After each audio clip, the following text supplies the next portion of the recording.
It all started on an ordinary Thursday afternoon, the kind that feels like it'll fade into the blur of a busy week. I had just finished a parent-teacher meeting at my son's school. Nothing unusual, nothing dramatic.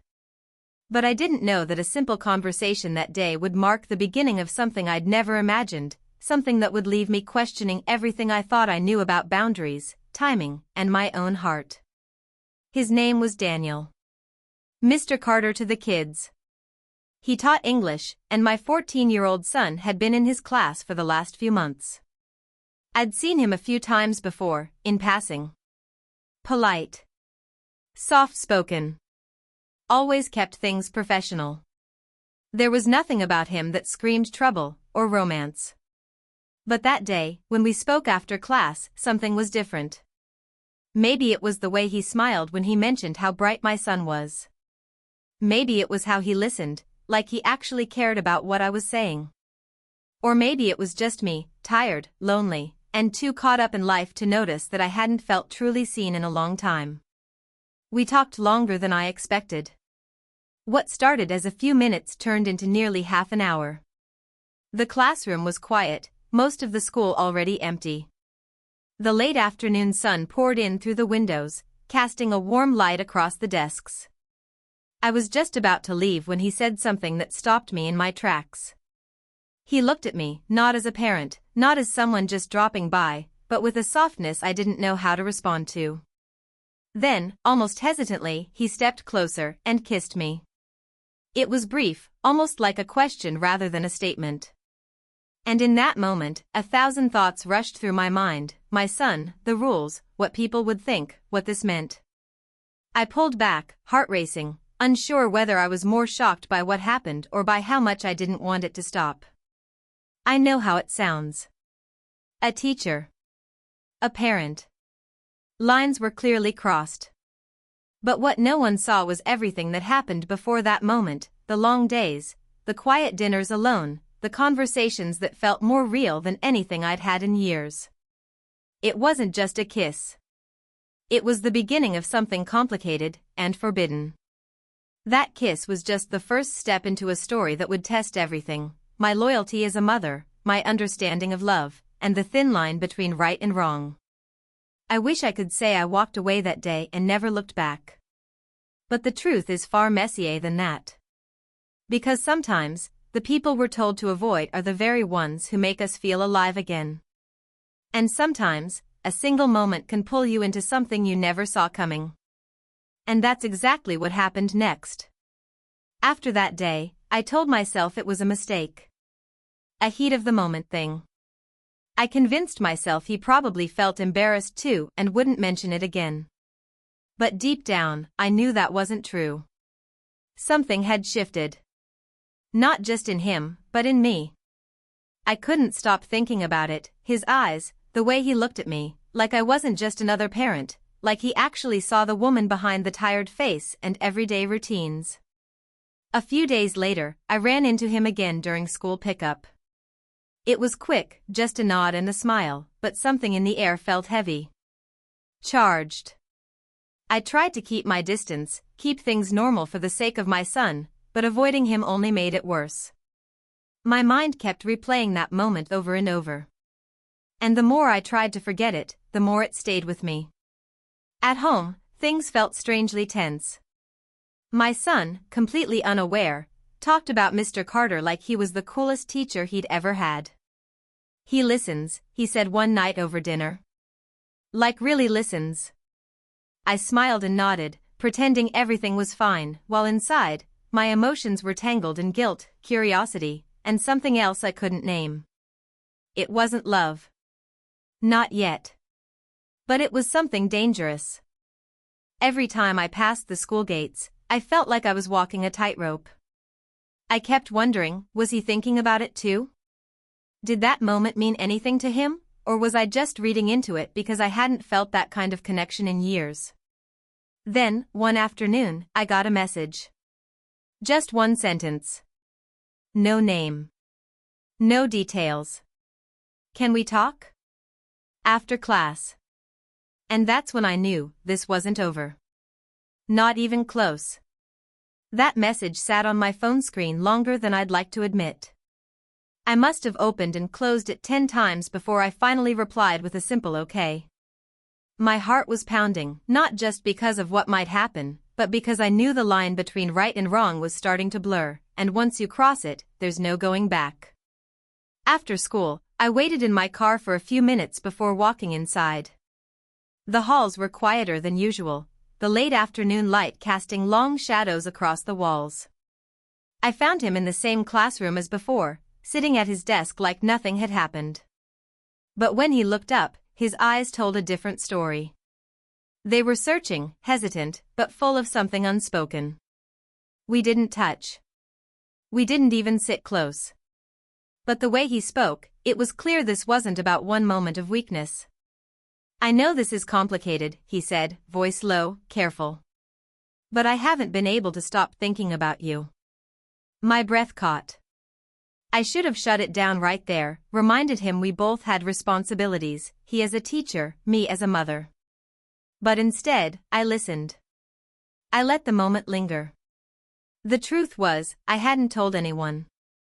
Not even my sister, who I usually shared everything with. Something about this felt too fragile, too tangled. I didn't know if it was real or just the result of two lonely people clinging to something that felt meaningful. What made it worse was how well he connected with my son. The way they laughed in class, the way he encouraged him. That bond made everything more confusing, more dangerous. Because this wasn't just about me anymore. And if anyone found out, the consequences wouldn't just fall on us. From that day on, everything changed. I tried to keep my routine the same as school drop-offs, work meetings, family dinners, but inside, I was restless. Every time I saw him, even from a distance, it was like a silent storm passing through me. I didn't know how to act normal around him anymore, especially when my son was right there, talking about his favorite teacher like nothing was out of place. But for me, everything was out of place. We started seeing each other occasionally, quietly, always after school hours. Nothing happened beyond deep conversations and stolen glances, but even that felt like crossing a line. I kept reminding myself of the risk, how this could ruin his career, my relationship with my son, even my place in the school community. And yet, the pull between us only got stronger. It wasn't just attraction anymore, it was something deeper, something that made me feel alive in a way I hadn't in years. Then came the school event. Parents, students, and teachers all gathered under one roof.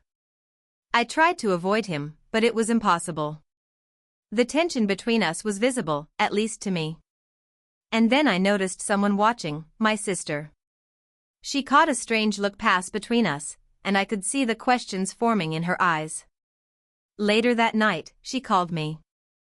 Her tone was careful, but sharp. "Is there something going on with you and Mr. Carter?" My heart sank. I denied it, but she didn't sound convinced. I knew the walls were closing in. One rumor, one slip, and everything could fall apart. And just when I thought things couldn't get more complicated, my son came home from school the next day, looking upset, quiet. He tossed his bag aside and said something I never expected. "I heard something about you and Mr. Carter." My heart froze the moment he said it. I tried to keep my voice steady, but the panic was already crawling up my throat. "What do you mean?" I asked, pretending not to understand. He didn't look at me. Just stared at the floor and shrugged. "Some kids were talking in class. They said you and Mr. Carter are seeing each other." I couldn't breathe. That word, seeing, hit harder than I expected. I knew kids talk. Gossip spreads like wildfire in schools. But this? This was dangerous. "And what did you say to them?" I asked carefully. He shrugged again. "I told them to shut up." "But I don't know, Mom. Is it true?" That moment broke something in me. I looked at my son and saw the confusion in his eyes. He didn't sound angry, just hurt.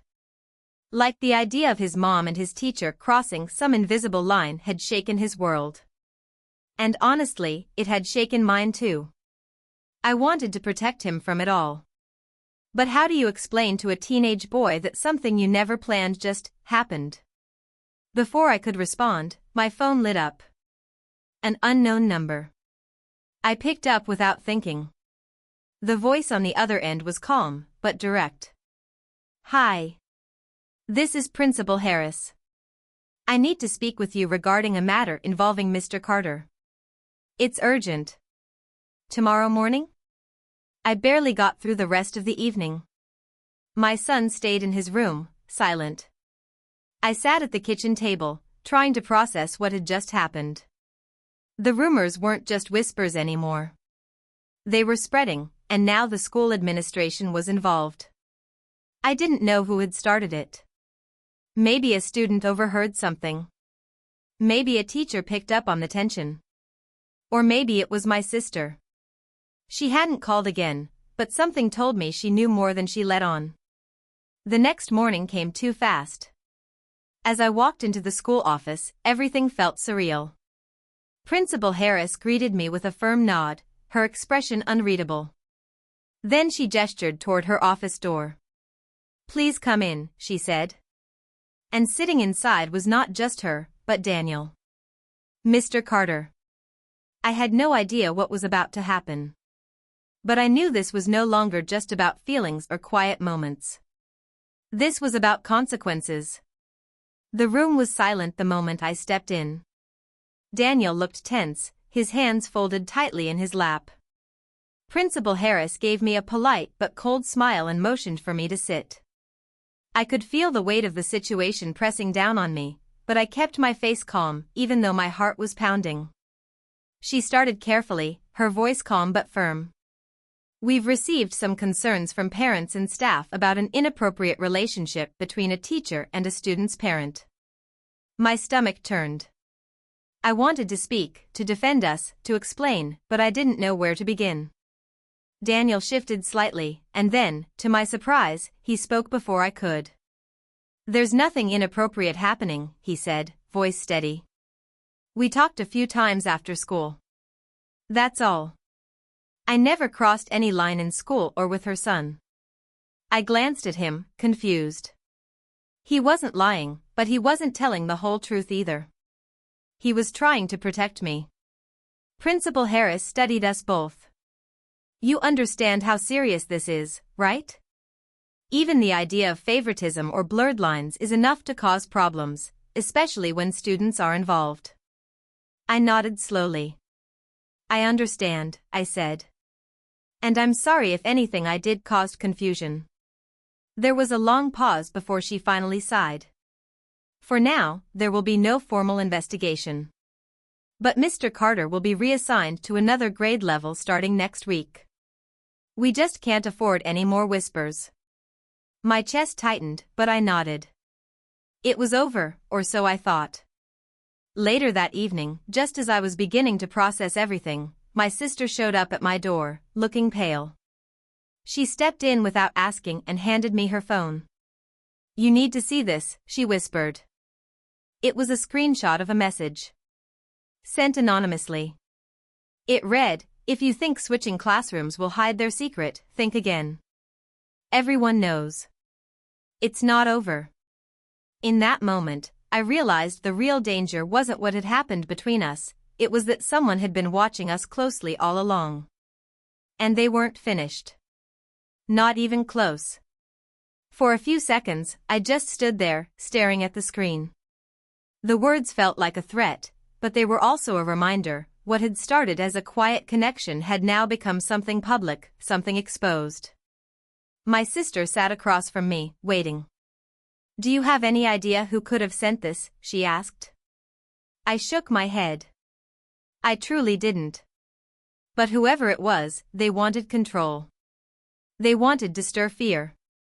And it was working. Over the next few days, Daniel kept his distance, just as the school requested. He didn't reach out, didn't try to explain or continue anything. And honestly, I understood. It wasn't just about us anymore.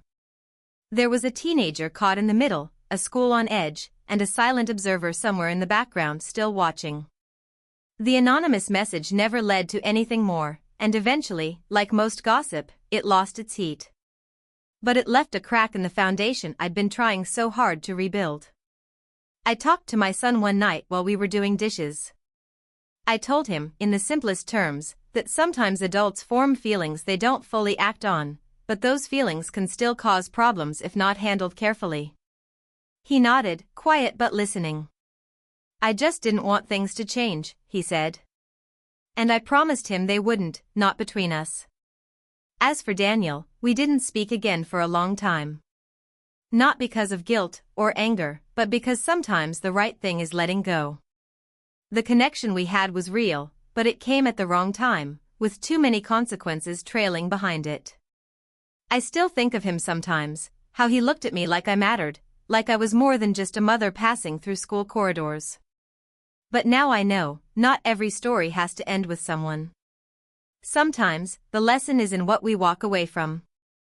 And in the quiet after the storm, I found clarity, I found strength, and I found a version of myself that no longer waited to feel seen. Because in the end, this wasn't just a story about a teacher and a parent.